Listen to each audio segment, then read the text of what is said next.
Hello friends, team summer हिल की ओर से मैं निरंजन कुमार आप सभी का वेलकम करता हूं। सीपीडी के सीरीज में आज हम लोग 5वें अध्याय के तीसरे चैप्टर में लीव वाइगोत्स्की का अध्ययन करेंगे। अभी तक हम लोगों ने 5वें अध्याय में जीन पियाजे और कोहलबर्ग को जाना, उनके सिद्धांतों के बारे में जानकारी प्राप्त की। आज हम लोग लीव वाइगोत्स्की को समझेंगे। तो सबसे पहले हम लोग लीव वाइगोत्स्की के संक्षिप्त परिचय को जान लेते हैं। लीव वाइगोत्स्की, इनका जन्म 19 नवंबर 1896 को हुआ और इनकी मृत्यु 11 जून 1934 को ही हो गई। बहुत ही कम लाइफ ऑफ स्पेन इनका रहा। और ये जो है जीन पियाजे के समकक्ष थे। जीन पियाजे का जन्म भी 1896 में ही हुआ था, उनका अगस्त में हुआ था, लेकिन इनकी मृत्यु जल्दी हो गई। हालांकि इन्होंने जीन पियाजे के सिद्धांत के विरोध में अपना सिद्धांत दिया और ये रूस के मनोवैज्ञानिक थे। रूस की राजधानी मॉस्को के विश्वविद्यालय में ये मनोवैज्ञानिक थे और इन्होंने अपने सामाजिक सांस्कृतिक सिद्धांत को दिया। सामाजिक सांस्कृतिक सिद्धांत का प्रतिपादन किया। इनका मानना था कि बालक का संज्ञानात्मक विकास उनके अपने खोज प्रवृत्ति के कारण ही केवल नहीं होती है, बल्कि सामाजिक सांस्कृतिक प्रभाव उनके ऊपर पड़ता है, जिसके कारण उनमें संज्ञानात्मक विकास होता है। जीन पियाजे का कहना था कि बालक अपने अंदर कुछ गुण जो है वो खुद लेकर के आते हैं। उनके अंदर कैपेसिटी होती है कि वे कुछ सीख सके। भाषा विकास में भी उन्होंने कहा था कि भाषा भी बच्चे जो है वो प्राकृतिक रूप से भाषा सीखने का गुण लेकर के आते हैं। लेकिन यहाँ लीव वाइगोत्स्की का क्या कहना है कि वे सामाजिक संस्कृति के संदर्भ में ही उनका विकास होता है, संज्ञानात्मक विकास होता है, भाषाई विकास होता है। तो वाइगोत्स्की का यह मानना था कि बालक में जो संज्ञानात्मक विकास होता है उसके पीछे सामाजिक प्रवृत्ति, सामाजिक प्रवेश का योगदान होता है। और इसीलिए इनका जो सामाजिक सांस्कृतिक विकास का सिद्धांत इन्होंने दिया, जिसको हम अंग्रेजी में principle of socio cultural development कहते हैं। अंग्रेजी में नाम याद रखते चलेंगे। जितने भी इम्पोर्टेंट टर्म्स हैं उनके अंग्रेजी शब्दों को याद रखना जरूरी है। आप ऐसा कीजिए कि एक लिस्ट बना लीजिए और उसमें जो है हिंदी के जितने भी टर्म्स हैं उनके अंग्रेजी शब्द, अंग्रेजी मीनिंग को नोट कर लीजिए। इससे क्या होगा कि आपको एग्जाम में कंफ्यूजन नहीं होगा। क्योंकि कभी कभी होता है ना कि हिंदी में एक ही तरह के 2-3 नाम होते हैं, लेकिन अंग्रेजी में जो वर्ड है वो अस्थायित्व होता है। क्योंकि ये सारे जो मनोवैज्ञानिक थे जिनके बारे में हम लोग पढ़ रहे हैं, ये सारे विदेशी थे और इनका जो भी जर्नल प्रकाशित हुआ वो अंग्रेजी में प्रकाशित हुआ। तो अंग्रेजी में प्रकाशित होने के कारण अंग्रेजी के शब्दों को हूबहू रखा जाता है जहां भी इनकी थ्योरी आती है। लेकिन जब हिंदी में अनुवाद की बात आती है तो हिंदी में जो अनुवादक होते हैं तो अपने अपने अनुसार शब्दों का चयन कर लेते हैं, जिसके कारण एक ही शब्द के 2-3 अर्थ वाले शब्द आ जाते हैं, जिसके कारण कभी कभी कंफ्यूजन भी हो जाता है। तो फिलहाल वाइगोत्स्की के बारे में जानेंगे। वाइगोत्स्की का सामाजिक सांस्कृतिक विकास का सिद्धांत क्या कहता है। इनका कहना था कि बालक के हर प्रकार के विकास में in the every aspect of development of a child, उसके समाज एवं संस्कृति का विशेष योगदान होता है। उसके समाज एवं संस्कृति का विशेष योगदान होता है। यानी कि बालक के अंदर जो भी विकास हम लोग देखते हैं वह उसकी सामाजिक और सांस्कृतिक परिवेश का प्रभाव होता है। भाषा का विकास भी सामाजिक परिवेश पर निर्भर करता है और ये बहुत हद तक सही भी है। क्योंकि भाषा विकास की बात जहां तक है तो बच्चे जिस परिवेश में रहेंगे, जिस समाज में रहेंगे, तो वहां जो भाषा बोली जा रही है वे स्वाभाविक रूप से उन भाषाओं को सीख लेते हैं। सपोज कीजिए कि यदि कोई बालक बिहार में है तो वो बिहार की भाषाओं को सीखता है, मुख्य रूप से हिंदी सीख लेता है। उसे कहीं जाकर के सीखने की जरूरत नहीं होती है, उसे पढ़ने की जरूरत नहीं होती है। इसके बारे में हम लोग विशेष भाषा के चैप्टर में पढ़ेंगे, भाषा अर्जन और भाषा अधिगम में, तो वहां इसकी व्याख्या अच्छे से करेंगे और अच्छे से समझेंगे। और भाषा का विकास जो होता है वो सामाजिक परिवेश पर निर्भर करता है। जो भी सामाजिक परिवेश हो, अब जैसे कि कोई इंग्लैंड का बालक है तो वह स्वाभाविक रूप से अंग्रेजी बोलना जानेगा। वाइगोत्स्की का समीपस्थ विकास का सिद्धांत इन्होंने दिया, जोन ऑफ प्रोक्सिमल डेवलपमेंट, जिसको शॉर्टकट में ZPD भी कहते हैं, और यही इनका सबसे इम्पोर्टेंट थ्योरी है। और इसके ऊपर हमारा जो सिलेबस है वो कहीं हद तक इसी सिद्धांत के ऊपर कार्यरत है। वो कैसे है इसके बारे में हम लोग आगे डिस्कस करते हैं। तो आइए समझते हैं वाइगोत्स्की के समीपस्थ विकास के सिद्धांत को। वाइगोत्स्की का ये मानना था कि बालक का विकास, बालक का जो भी संज्ञानात्मक विकास होता है, उसका भाषाई विकास होता है, वह पूरी तरह से सामाजिक सांस्कृतिक परिवेश के ऊपर निर्भर करता है। उन्होंने कहा था कि यह ठीक उसी प्रकार से है जैसे यदि हम जल का अध्ययन करते हैं तो जल का अध्ययन उसके अणुओं को अलग अलग करके नहीं किया जा सकता है। जैसे हाइड्रोजन या ऑक्सीजन का अध्ययन करके हम जल का अध्ययन नहीं कर सकते हैं, उसी प्रकार से किसी भी बालक का अध्ययन करना होगा तो हमें उसके सामाजिक सांस्कृतिक परिवेश को भी जानना होगा। इन दोनों को हम अलग अलग रूप में नहीं देख सकते हैं, दोनों एक दूसरे के ही परिणाम होते हैं। तो अब समझने की कोशिश करते हैं कि वाइगोत्स्की का समीपस्थ विकास का सिद्धांत क्या कहता है। वाइगोत्स्की का कहना था कि किसी भी बालक के अंदर काम करने की जो क्षमता होती है, उसके जो अपना सेल्फ डेवलपमेंट करने की जो क्षमता होती है, उसका क्षेत्र जो है वो छोटा होता है, सीमित होता है। लेकिन जब उसे किसी अनुभवी व्यक्ति के द्वारा सपोर्ट दिया जाता है तो उसका कार्य क्षेत्र बढ़ जाता है, उसका जो विकास का क्षेत्र है वह बढ़ जाता है। यदि कोई बालक है,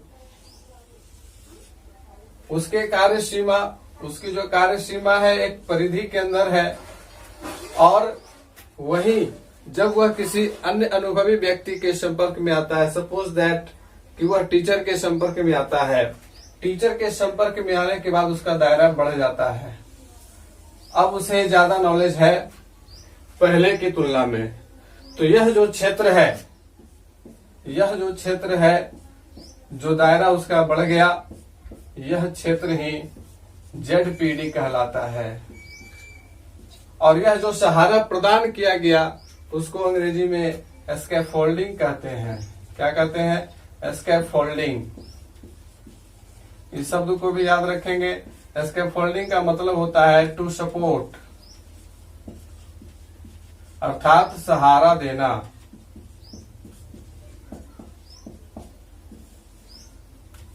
अब हम इसको एक उदाहरण से समझेंगे।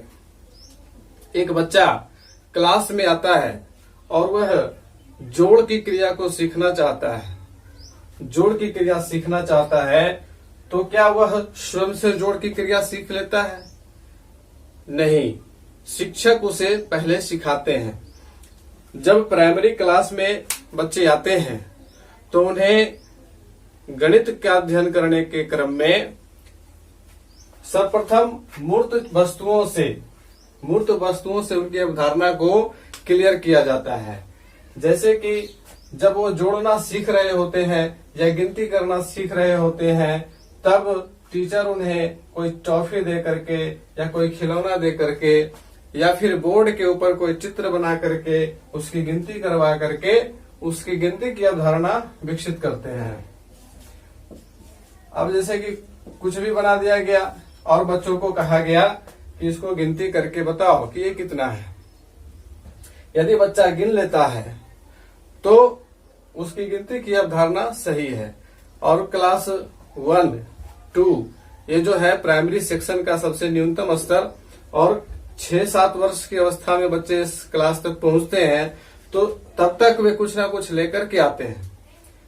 वे अपने परिवेश से, अपनी संस्कृति से कुछ ना कुछ सीख करके आते हैं। जो उनका क्षेत्र होता है, यह बालक का क्षेत्र है, यह बालक का क्षेत्र है, उसका अपना क्षेत्र होता है। ऐसा नहीं है कि वो बिल्कुल जीरो होता है, उसका क्षेत्र होता है। लेकिन जब वो किसी अनुभवी व्यक्ति के संपर्क में आता है तो उसका क्षेत्र बढ़ जाता है, यानी कि उसके अंदर संज्ञानात्मक वृद्धि हो जाती है। इसी को ZPD कहा गया है वाइगोत्स्की के द्वारा। और अब देखिए कि अब जोड़ की अवधारणा को बताना है तो 4 एक तरह का फल ले लिया और फिर 4 उसी तरह का दूसरा 4 डायग्राम बना दिया गया। अब बच्चों को कहा गया कि अब इन दोनों को मिला करके बताओ कितने हुए। तो बच्चे ने गिन दिया 1 2 3 4 5 6 7 8, यानी कि टोटल हो गए 8। अब इसी को वो अंक के रूप में लिख देगा 4 4। अब दोनों को मिला करके क्या हो गया, तो बताएगा बच्चा 8। तो इस प्रकार से जोड़ की क्रिया को वह सीखेगा।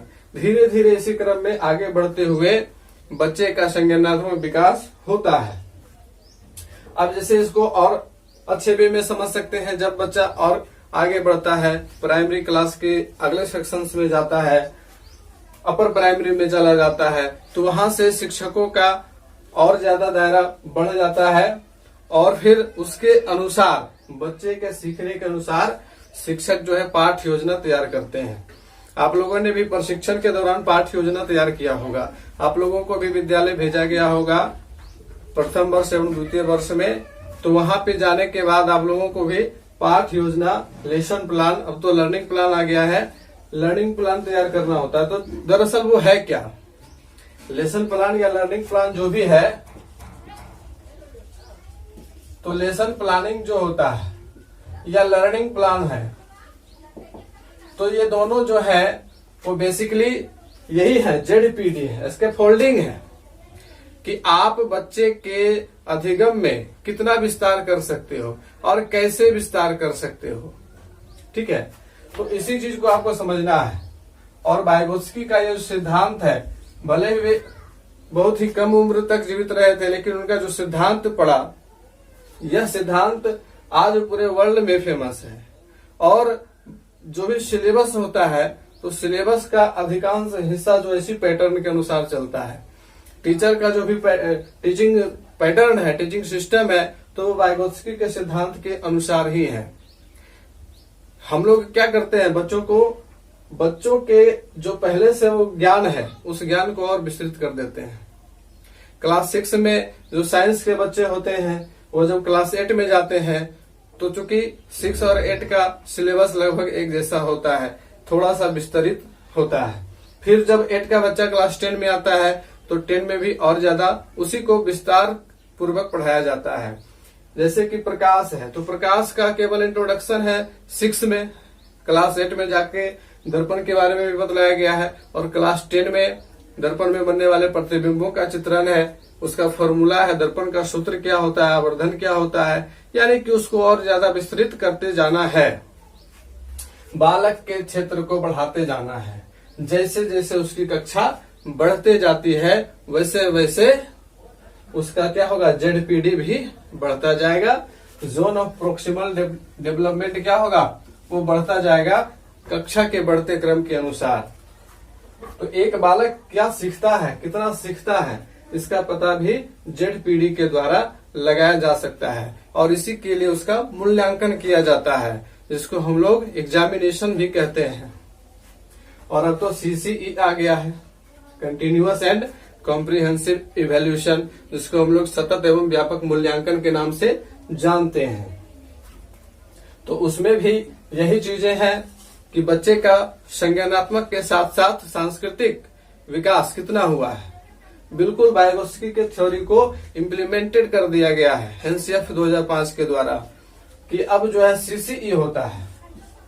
हमारा जो एनसीईआरटी का पैटर्न है, उसमें मूल्यांकन बच्चों का प्राइमरी कक्षाओं का क्या है, सीसीई है।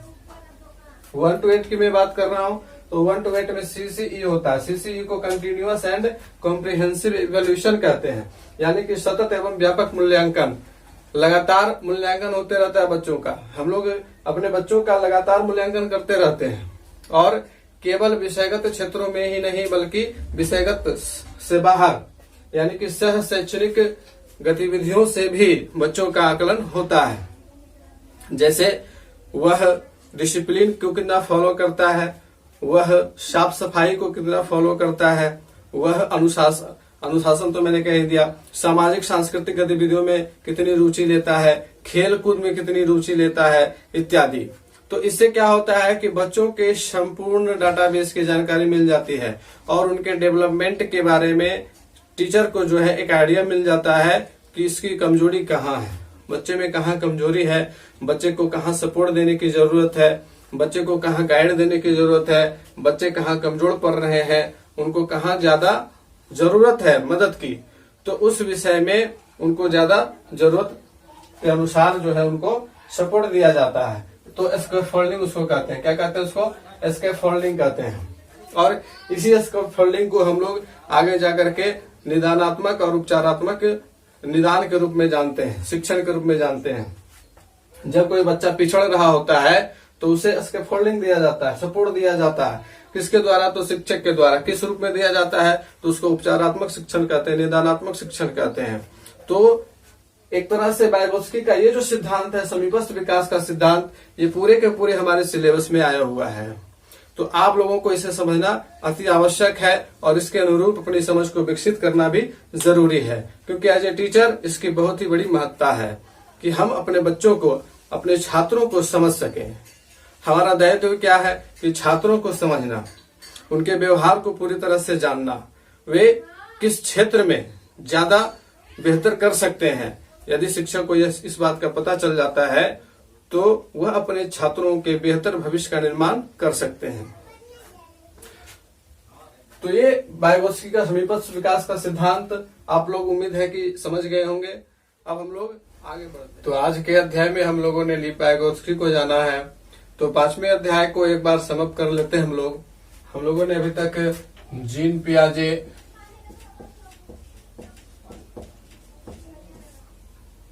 कोहलबर्ग और वाइगोत्स्की, इन तीनों को जाना। इनके सिद्धांत क्रमशः याद रखने का फॉर्मूला जो हम लोगों ने बनाया था, सन्नेशा, संज्ञानात्मक, नय से नैतिकता और सा से सामाजिक, इन तीनों के जो निवास स्थान, इनकी जो अपनी कंट्री है, उनको भी याद रखना चाहिए। जीन पियाजे स्विट्जरलैंड के थे और कोहलबर्ग अमेरिका के, वाइगोत्स्की रूस के।